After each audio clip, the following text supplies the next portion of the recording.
Alors, ce qu'il faut retenir, c'est diverses plateformes médiatiques. Donc, on va utiliser tout le panel disponible de plateformes médiatiques. Alors, moi, je rajouterai numérique ou non numérique, parce qu'on fait souvent tout numérique. Bon, ce n'est pas le cas, hein. Et si on reprend la définition, enfin, l'étude de cas autour de Matrix, on se rend compte qu'il n'y avait pas de numérique, hein, en fait. Donc, on peut utiliser des romans, des BD, de l'affichage dans la ville, et bien évidemment des blogs, Twitter, enfin, les réseaux sociaux, des Tumblr, tout ce que vous voulez. Tout ça, bien évidemment, dépend de la stratégie, du public visé, de l'univers de départ.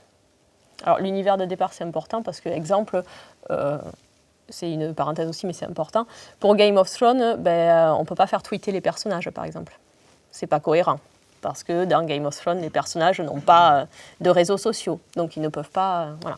Donc ça, il faut faire attention à la plateforme qu'on utilise par rapport à la cohérence de l'univers, bien entendu. Deuxième chose importante, c'est donc expérience de divertissement coordonnée et unifiée. Ce qu'il faut retenir là, c'est qu'on va créer une expérience cohérente. Là aussi, je vous renvoie à l'exemple que je donnais sur Game of Thrones, du coup, hein, il faut que ce soit cohérent. Donc ça, on appelle faire du world building, c'est de la création d'univers narratif.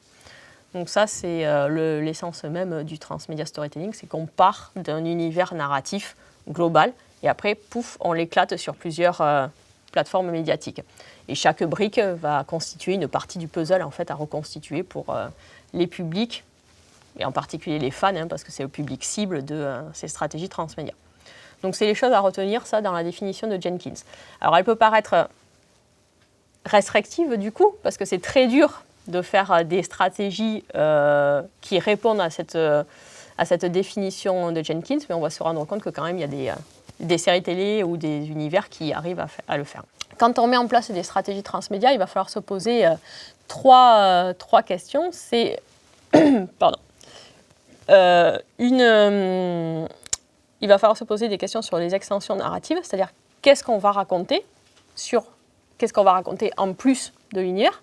Donc par exemple, est-ce qu'on va développer le passé du personnage, est-ce qu'on va développer le lieu dans lequel se passe... bon, je ne sais pas, moi je dis n'importe quoi là parce que je n'ai pas d'exemple, mais voilà. Donc il faut se poser la question, qu'est-ce qu'on va raconter en plus ?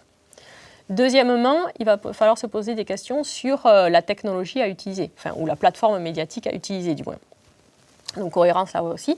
Donc est-ce qu'on va utiliser plutôt, ça dépend des publics qu'on veut viser en particulier, est-ce qu'on va développer plutôt un blog, est-ce qu'on va faire un journal intime, est-ce qu'on va faire un site internet, est-ce qu'on va faire un réseau social, est-ce qu'on va faire un Tumblr, est-ce qu'on va faire une BD, voilà. Donc ça bien évidemment c'est des stratégies qu'il faut mesurer suivant les publics qu'on vise et suivant l'univers de départ et la cohérence qu'on veut mettre en place. Et troisième chose, c'est une cohérence temporelle. Donc une cohérence temporelle parce que bien évidemment, il faut proposer sa stratégie à des moments temporels choisis. Alors je m'explique. Une stratégie, mais on ne peut plus y accéder parce que la série est terminée. Autour de Castle, ils avaient fait le site internet de Castle, sur lequel on pouvait acheter ses bouquins, parce que Castle écrit des bouquins et on peut, ils sont publiés, les bouquins de Castle. On pouvait faire des sessions de questions-réponses avec Castle. Pardon. Mais bon, ce site internet, ils ne l'ont pas lancé à n'importe quel moment. Ils l'ont lancé après la diffusion d'un épisode de la saison 2, dans lequel les personnages travaillent sur la homepage du site internet de Castle. Donc il y a une cohérence temporelle par rapport à ce qui se passe dans la série. Et à partir du moment où cet épisode a été diffusé, ils ont mis en ligne le site internet parce qu'il y avait une cohérence temporelle par rapport à la narration de la série. Donc ça, c'est très important. Il ne faut pas balancer toute sa stratégie d'un coup, en fait. Ça ne marche pas. C'est en particulier si on fait des jeux en réalité alternée, là, c'est mort. Parce que les gens vont faire ça, vont craquer tout en 3 heures. Hein, voilà. Mais il faut, du coup, il faut prévoir une timeline, en fait, un planning, sur lequel vous allez vous dire tel jour, il y a tel épisode qui va passer, donc il va se passer ça dans la narration de l'épisode, donc on va pouvoir lancer cette stratégie ensuite parce que c'est cohérent par rapport à ce qui se passe dans l'épisode. Donc ça, c'est assez important.